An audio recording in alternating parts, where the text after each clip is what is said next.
temos mais debate político. Debate político mesmo, de conteúdo, não é no xingamento, não tem, né? É uma Hoje pobreza. é um jogo de futebol e você tem o seu time e você torce para que o outro time morra. Não, Isso, eu te pergunto uma coisa, você, em vez de me responder, você me ataca.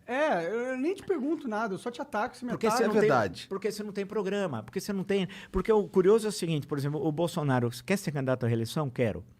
Mas por quê? O que você fez para te cacifar a ser candidato à reeleição? Não fez nada. Ele inaugurou... Ele é contra o Lula, pô. Ele inaugurou ponto de madeira, só se for por esse caminho mesmo, ponto de madeira de 20 metros. Pô, ponto de madeira. Custou mais caro ir lá do que o custo da ponte, 20 metros.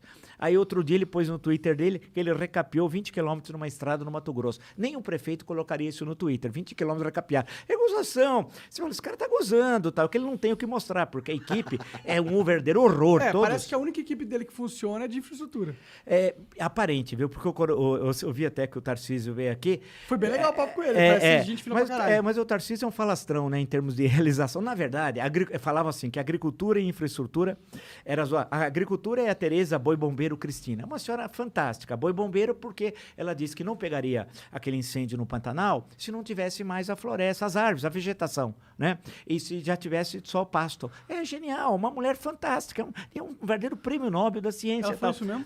Daí que ela é o boi bombeiro. A história que o boi seria bombeiro, não teria fogo, porque ela destruiria tudo. Mas é uma senhora fantástica, e essa é considerada uma das melhores. O Tarcísio, eu fico perguntando, ele queria ser candidato de São Paulo. Se eu pegar um mapa do estado de São Paulo, Né? ele não identifica as cidades.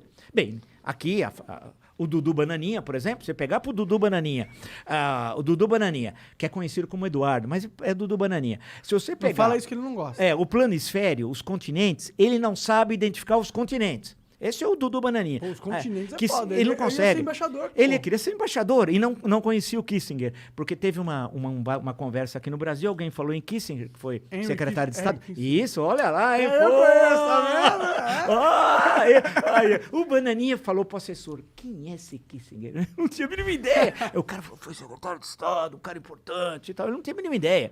Mas é imbecilidade em pessoa, né? De forma humana. O capitão Tarcísio...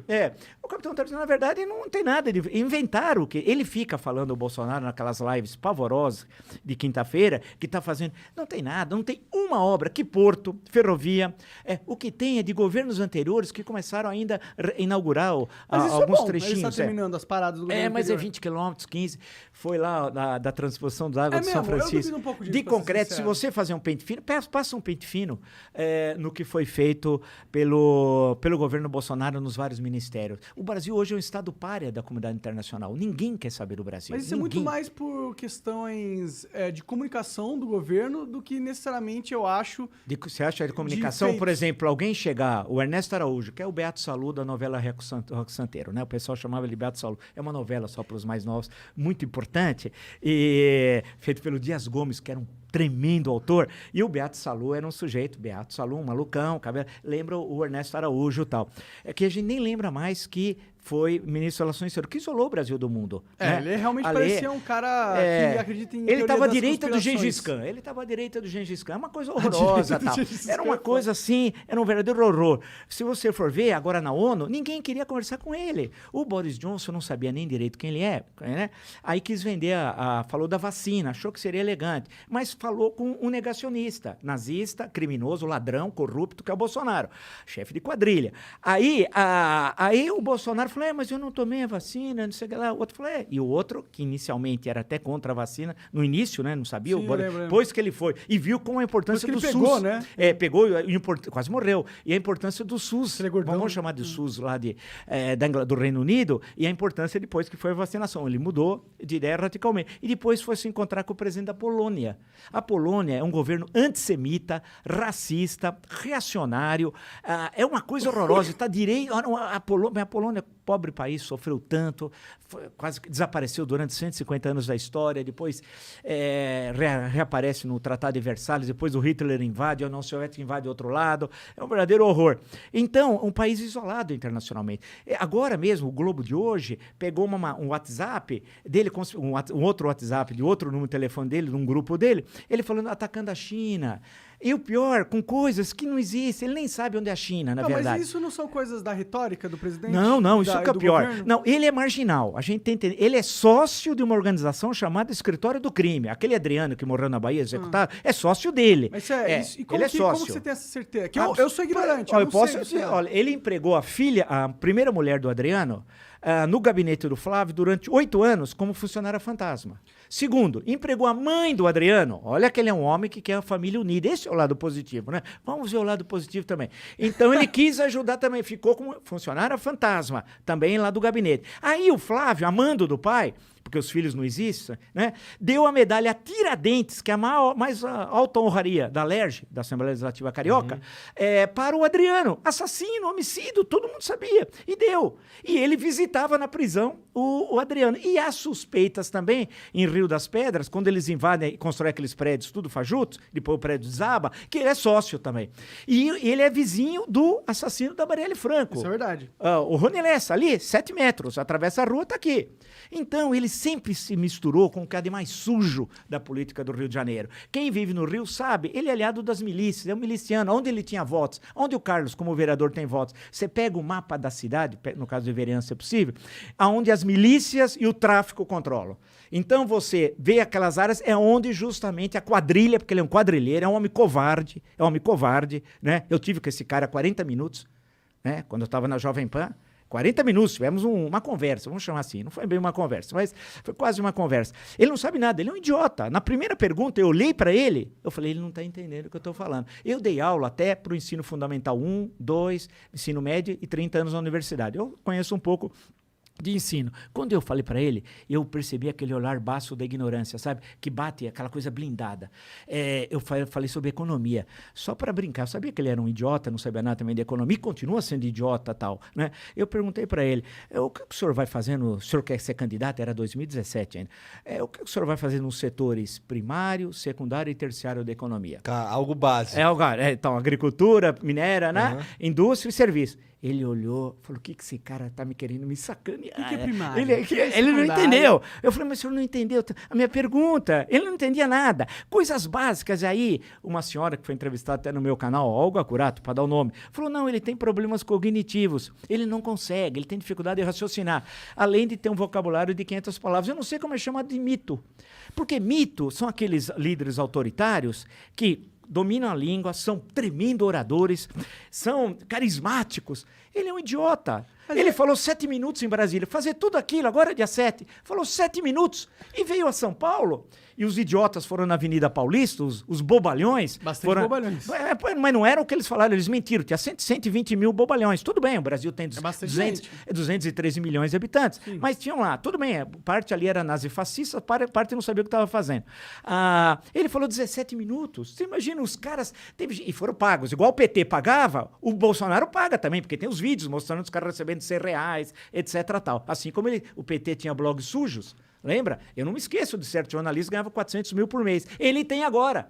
Só que agora são rádios. E vocês sabem. Do Santos. Mais do que Alan. Esse daí é peixe pequeno. Vamos pegar os peixes grandes. Você deu tanto pra ser peixe pequeno. Claro, você é bobo, cara. Tá lá nos Estados Unidos, tem gente que tá aqui no Brasil, em rádio e TV, ganhando muito mais. E fabricando fake news todo santo dia. E tem aqueles que também estão com presença na internet. Em suma, você vê como que eles trabalham, só que a do Bolsonaro é explícito, né, a cooptação. A do PT muitas vezes escondia. Mas eles, vale destacar, não são a mesma coisa.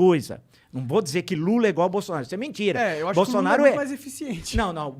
Eu não posso dizer que o Lula defendeu a ditadura, que o Lula defendeu o adicional número 5. Dá pra dizer sim um pouquinho. Aqui no Brasil, não, mas adicional ele defende, número 5. Tipo, o PT defende a Venezuela, pô. Isso você tem razão. Isso defende a ditadura.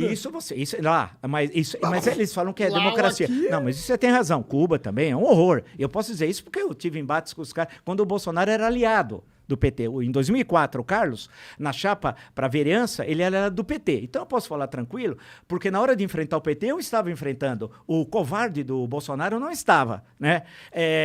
Então, vamos deixar a coisa bem clara. Agora, eu não posso dizer que o Lula que queria impor a ditadura, ou adicional número 5, era genocida, porque o Bolsonaro é genocida. Bom, o né? Lula fala que quer controlar a mídia. Isso ele falava, tem razão, controle social da mídia. Mas o Bolsonaro também tem o seu, entre aspas, mais efetivo controle social da da mídia. Vide como distribui as verbas publicitárias. Eu acho que a gente tem que discutir isso, mas não como o PT faz, nem como o Bolsonaro. Acho que o PT também era muito bom nessa distribuição de verba. Era esperto também, mas tinha lá os blogs sujos. Eu acho que era muito melhor que o Bolsonaro, inclusive. Não, eu acho que na proporção que tem agora, infelizmente, eu digo isso, eu posso dizer com tranquilidade, porque como eu bati de frente com os caras durante 13 anos, mais, desculpa, 15 anos e 4 meses, para ser preciso. Cara, então, foi até abril. Tem uma punheta de luta contra o PT. Não, foi todo o período, desde o primeiro dia de governo. Em 2003. Então, a questão que se coloca é que, no caso do Bolsonaro, por exemplo, essa questão do genocídio é uma coisa inacreditável. Ele continua sendo negacionista, né? Ele continua sendo homofóbico, assim como que depois, hoje, na CPI da pandemia, que o senador Fabiano Contarato foi lá, foi à mesa, muito bem feito pelo senador Omar Aziz, está de parabéns. Falou para o senador Fabiano Contarato do Espírito Santo, sente aqui. E tinha uma postagem do depoente de hoje, que é um empresário bolsonarista. Luciano Heng. Não, hoje foi um cidadão chamado Otávio alguma coisa. Um sujeito inexpressivo. Entendi. Um inexpressivo. Eu nem conheço, um cidadão aí que não tem expressão. Mas ele tinha feito uma postagem do Fabiano Contarato falando, homossexual, você sentiu o perfume de quem e tal. Um negócio incrível, um negócio horroroso, né? Porque a homofobia, pela STF, é considerada uma forma de racismo. E o racismo é um crime inafiançável. Portanto, o que depois hoje, esse cidadão aí, ele é criminoso, porque ele fez uma discriminação. E o senador Fabiano Comparato foi assim, brilhante, foi lá, falou, deu um depoimento emocionante. Foi um dos mais bonitos momentos, coisa que eu vi esse ano e tal. E depois o senador Randolfo Rodrigues, outro vice-presidente, também ele tinha uma postagem homofóbica. Quer dizer, eles são isso. É o Bolsonaro, que hoje no WhatsApp do Bolsonaro é homofóbico. Então você tem homofobia, você tem a sinofobia, quer dizer, contra a China, você tem... ele defendeu no WhatsApp hoje o Pinochet. Como esse cara, esse pilantra, pode ser presidente do Brasil defendendo Pinochet? Tu tem um WhatsApp bolsonarista só pra receber as paradas? Não, saiu no Globo hoje, porque Globo? Pegaram o último número de telefone dele. Eu queria ele vai entrar nos mudando. grupos bolsonaristas, mano. Como que entra nesses grupos do Ele WhatsApp? passou. Eu queria saber o que eles recebem. Passou esse negócio do Pinochet, e é bom lembrar para os mais novos, a pior ditadura, uma das piores ditaduras da América Latina foi a ditadura chilena do Pinochet. O golpe de Estado de 11 de setembro de 1973. Morreu gente pra caralho. Morreu gente pra caralho. No Estado Nacional. setembro, que sempre a tragédia acontece. O Estado Nacional, que era o estádio até hoje principal, virou campo de prisioneiros, né? Muita gente foi fuzilada, brasileiros morreram lá no Estado Nacional. Um grande músico, que não é da geração, claro, de vocês, mas é da minha, que era o Vitor Hara, um grande músico chileno, uma das suas músicas chamava Las Manos Son Lo Único Que Tengo. Antes dele ser fuzilado, eles cortaram as mãos. Caralho. Então nós estamos falando de assassino, né? Esse é o Cruel. Pinochet. Cruel, são assassinos. E o Bolsonaro hoje, o criminoso, postou um vídeo de apoio ao Pinochet, que ele retuitou de um deputado aqui de São Paulo, que fez, porque está do lado direito o nome do deputado. Isso é uma coisa inacreditável. Como é que um presidente, sob a égide da Constituição de 88, vai retuitar um vídeo de Pinochet? No WhatsApp também, homofobia, sinofobia, dizendo que na China todo mundo não tem o que comer a não ser cachorros. Ele é um idiota, porque ele nem conhece a China, não conhece o PIB. Hoje, depende do cálculo, o PIB da China já é superior. Ele tá mentindo, ele só quer aquecer a própria base. Só que a China é a maior parceira econômica do Brasil há mais de uma década. Ele sabe disso.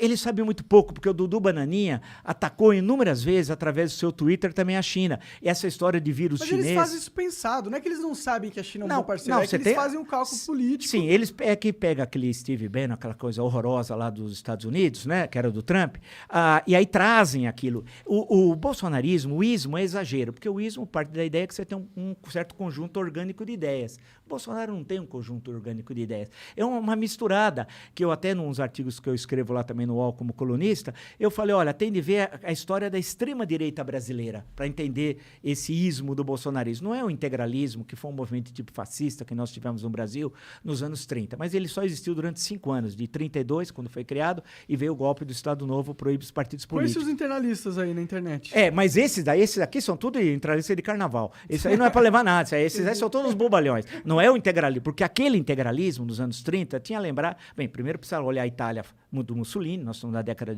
dos anos 1930, e era um movimento nacionalista, ultranacionalista, com a cor verde, o sigma como símbolo, a Naue, e tinha o Plínio Salgado como chefe do integralismo. Era um partido nacional de massas, tinha organizações de massas, tudo que não tem nada agora.